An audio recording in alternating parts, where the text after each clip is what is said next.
can have a great influence on the values and lifestyles of families and can play an important role in the socialization of children and young people. Religion often guides the beliefs about the roles of males and females, also about birth control, marriage, child rearing, friendships, and political attitudes. Almost every major religion endorses justice, love, and compassion as virtues that most individuals and nations should try to achieve. Within each of the major religious groups, distinct denominations and sects have the same general history and may differ greatly in their beliefs and perspectives of morality and life. For a lot of people, religion is essential in determining their cultural identity and their beliefs. As an example, Amish and Hutterites established their own communities and schools to maintain their religion, foster their mutual support, and develop group cohesion. Learning to read the Bible and applying its moral lessons were the foundations of early public schools. Gradually, the Bible was removed from public schools as their curriculum became more secular. The First Amendment states, Congress shall make no law respecting and establishing of religious or prohibiting the free exercise thereof. Families are generally satisfied with schools when the schools reflect the values that are important in their religion, but they may attack schools when the curriculum, assigned readings, holidays, school convocations, and graduation exercises are perceived to be in conflict with the religious values. Court cases have addressed the teaching of evolution, religious clubs in school, the Pledge of Allegiance, citing of the Bible, religious holidays, school prayer, teaching about religion. Educators cannot say prayers or require students to pray in public schools. However, students can pray in school as long as it's not disruptive and does not infringe on other rights of others.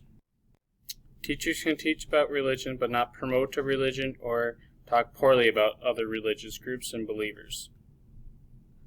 The Equal Access Law of 1984 allows students to establish religious clubs in secondary schools if other clubs exist at the school. In 1954, the Supreme Court declared illegal separation but equal education for black and white students in Brown v. Board of Education. Cultural responsive teaching. You cannot determine the learning style, prior knowledge, the culture experiences of students by simply knowing that they are from a specific ethnic group or an SES level. Teachers need to observe and listen to their students as well as their parents and access student performance to develop the most effective teaching strategies. Teachers validate and incorporate the cultures of students and communities in their curriculum. They would be practicing cultural relative or cultural responsive teaching.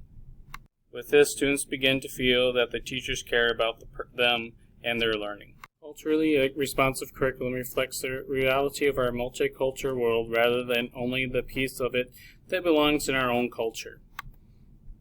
For example, learning science and math would be enhanced for Native Americans and other students if the knowledge and traditions of various tribes and nations were incorporated into the curriculum.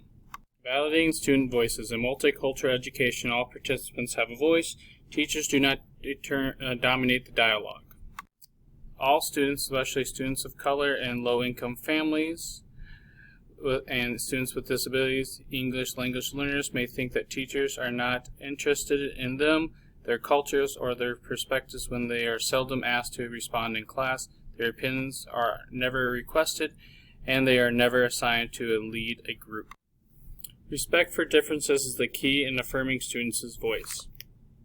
The meaningful incorporation of student voice requires the development of listening skills and validation of multiple perspectives, languages, and dialects. It should allow students to participate in a dialogue and the learning process through speaking, writing, and expression.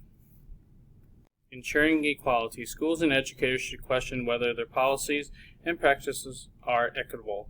Schools need to examine how accessible gifted and talented honors programs are to students of diverse groups. A truly egalitarian society ensures that their schools are safe, adequate, staffed, and supported of learning, and making sure that all schools in the district have the same amenities for all the students in the district. Equal education opportunity.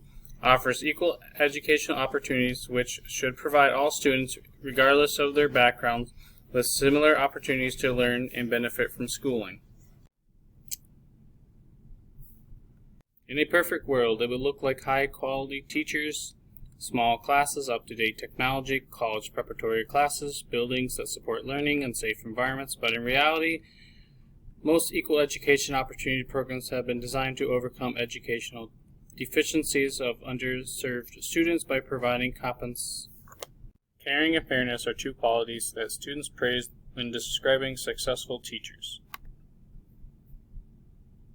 They believe they know whether the teachers view them as special or incompetent or worthless. Teachers' perceptions may be based on a student's personal characteristics, or children who arrive in dirty clothes or smell badly. Classrooms and schools need to be models of democracy in which all students are treated equally and fairly. Social justice focuses on how